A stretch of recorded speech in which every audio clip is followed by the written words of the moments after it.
this content is for kids. It's not for kids. Isn't that what I said?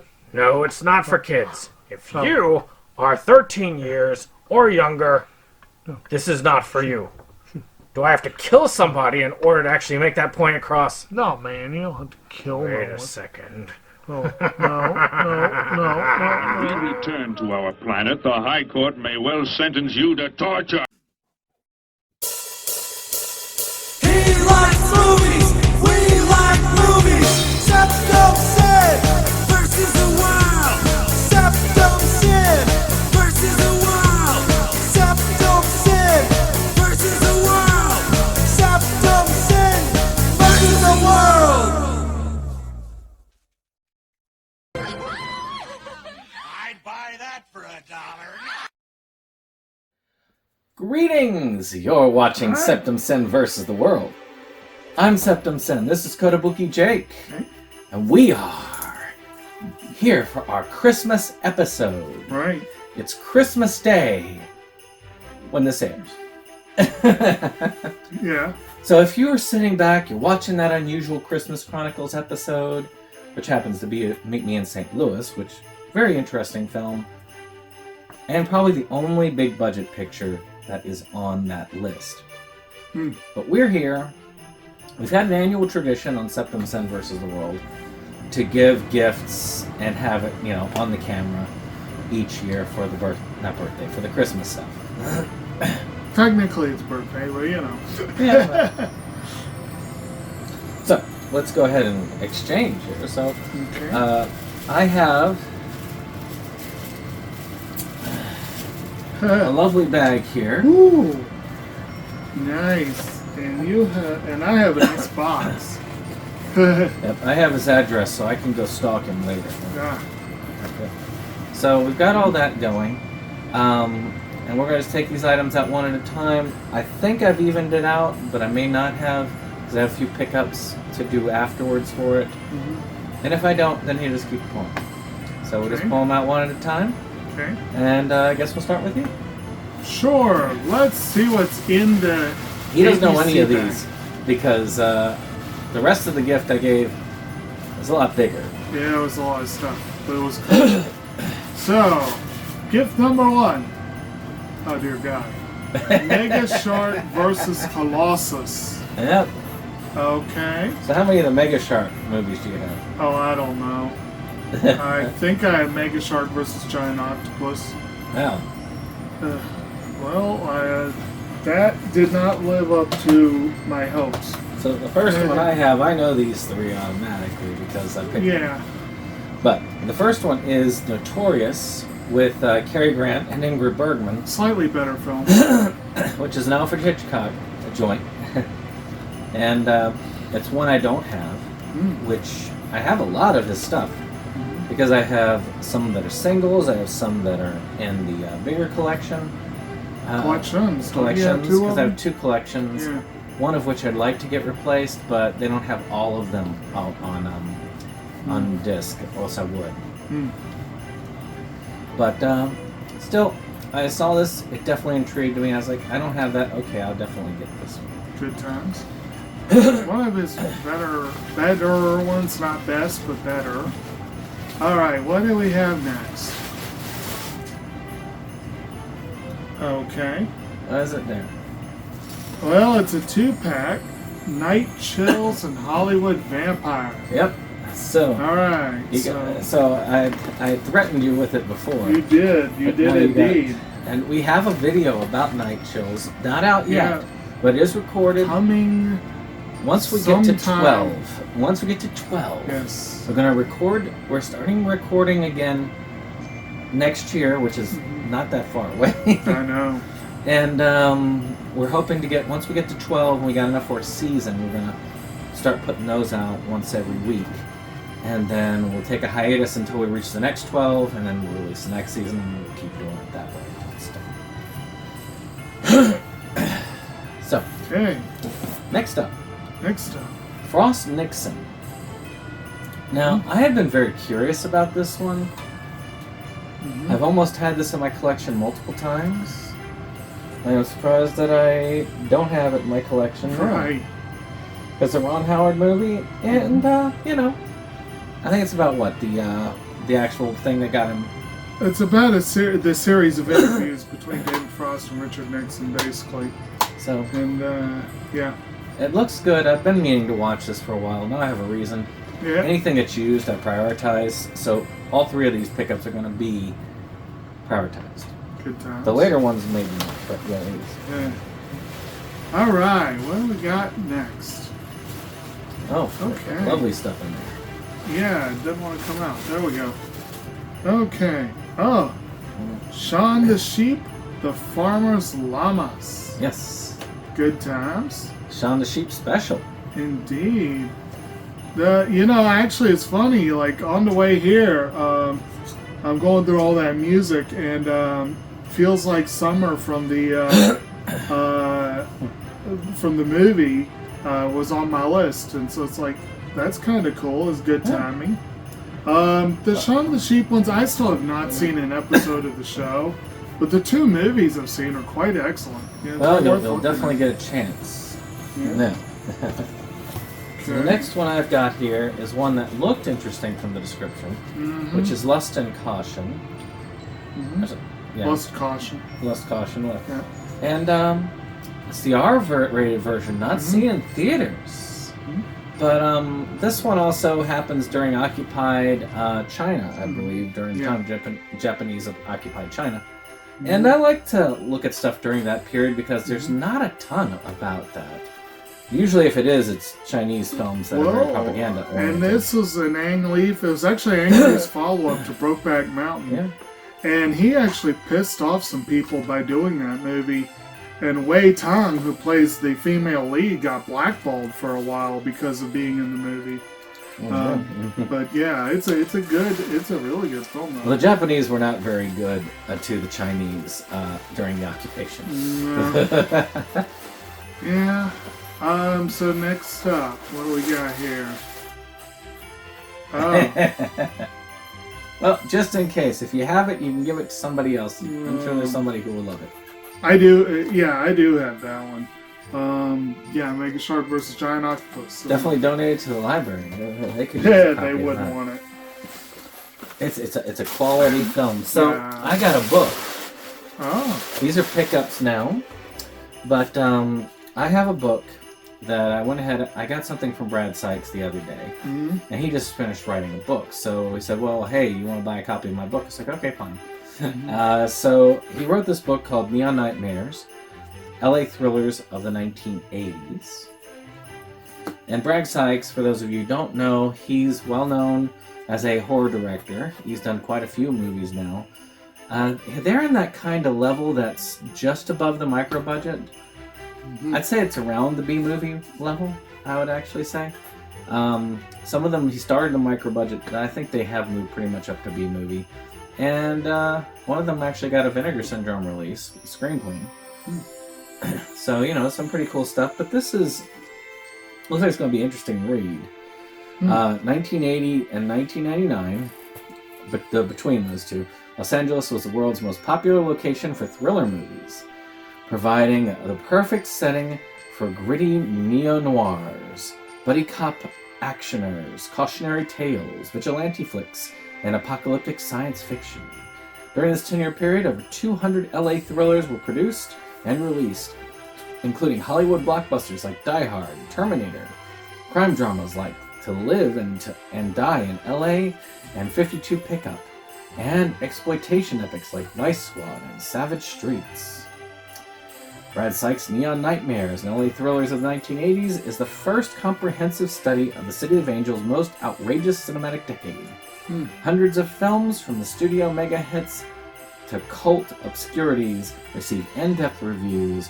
The book also examines the LA Thrillers' origins and the development, while focusing on the key production companies, actors, and filmmakers.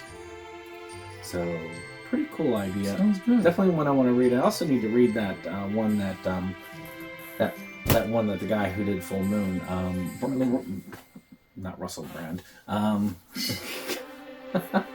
God, what was his name? Charles Band. Band, yeah, wrote. So, you It's a know. little different. It's sad that I remember that before you do. But I got before you Brad grab- Sykes' Yeah. signature in it too. Oh, very cool. Alright, so hold off on your next one. Okay, so my next one, what do we got here? Oh dear God, and more of them. Mega Shark versus Mecha Shark. Yeah. And that's on. I've seen all of the movies. That one's probably one of the best because there's a little bit more action in it. Well, good. Whereas Mega Shark vs. Giant Octopus was really just people talking about it and occasional shows. Though I do love the part where the shark actually takes out a plane. Alright, so there was one more prison. Oh, well, Yes, little Dungeons and Dragons card there. seemed appropriate. And that'll be useful next time they have. I'll probably be holding it until July when they have the next sale, I figured as much. but it will be there. Should be about enough for a 4K release. Exactly, that'll be great. Okay, what do we got next? Mega Shark versus Crocosaurus. Alrighty. Yeah, that was an interesting one. Yeah. So I got this thing a while back at $1 something called Out of the Inkwell. Max Fleischer. Maybe? I got it out of the dollar store. And it has a lot of his famous old artworks. Oh. I mean, I recognize this clown, which was used in several things back in the 80s. But of course it was done way before that. But a lot of the earlier animation you see is by him. I mean, he did, I think, Billy Boop as well. Right. And there's a lot of cool stuff here. I mean, there's a lot of vintage cartoons, things that are just worth checking out and looking at.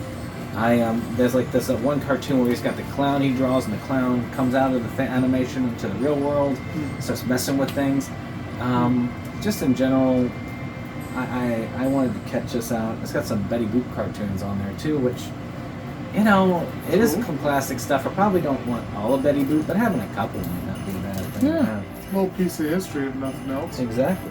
Didn't you say the old baddie woman in Christmas Vacation was her actual VA? Yes. Yeah, and that's on Mae Questel, right? And she actually reprised her role in Roger Rabbit when they had Betty Boop Yeah, I there. remember that. I think. No, anyway. So that was the original voice actress for Oh, wow. her. And that's on. But they got a lot of original voice actors back for this. Right. Well, most of them I think weren't Mel quite- Blanc was in there too, wasn't Most of them weren't quite as old as she was, but anyway. he? Yeah. Mel Blanc was probably up there in years. But anyway, let's see what we got now. We got Shaun the Sheep season on. Yes, on. Yes, The E not fell off. one. But see, you've got some Shaun the Sheep Yeah. episodes you can start scanning. Indeed. So this next one is one you'll probably like, Yeah. which is 9 Stories, which is a lot of, I think, For 9 Japanese songs, 9 isn't it? songs. Yeah, 9 songs.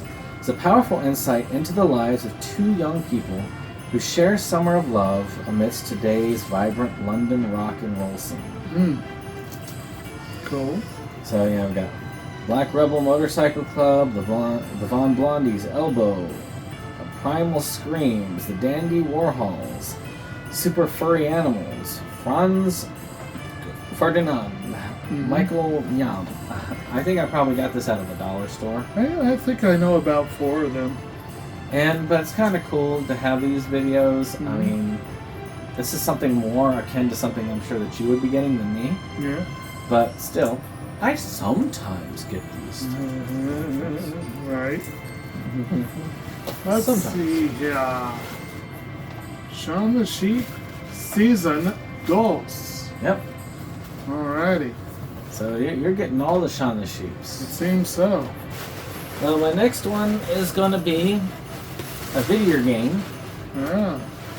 So I've got Mercenaries Rebirth. Let's see. Call of the Wild Lynx. I've got, so far, I think I've got all of the Mercenaries games. I've never played a single one, but they're very tactical style RPGs. I've seen gameplay. It looks like fun. I want to actually play more of these I'm finishing my replay of Spider-Man so I can remember how to play Miles Morales. And I never beat all of the DLC for Spider-Man, and it drops you in the thick of it. And without knowing how the control complexity works, I was getting my butt handed to me. So starting over definitely had helped a lot. And besides, Spider-Man PS5 game is spectacular. A spectacular Spider-Man. You know, And that's but it's awesome. It is quite the masterpiece. It's probably it's well worth playing. I would love to play those one day. It's just It's like the Batman Arkham Asylum game. another Because- one. Like I started that. Yeah, because those actually make you feel like Batman. This one is one of the first ones. The Spider-Man had better track record because those original PlayStation games were pretty good. Yeah. But I remember the what was the one on PS2 that everyone raved about? The back in Amazing the day? Spider-Man 2? Might have been. But yeah, some of those are really well done, so it wasn't as big a go, but this one really took it big time. You feel like you're Spider-Man, there's no doubt. The combat is so fluid, you are bouncing around really quickly, and you have more control over it than you would even the Arkham game. So it does feel and look like that. And I want to also get the second one eventually, which will be good to have that started, because, yeah. Sounds fun.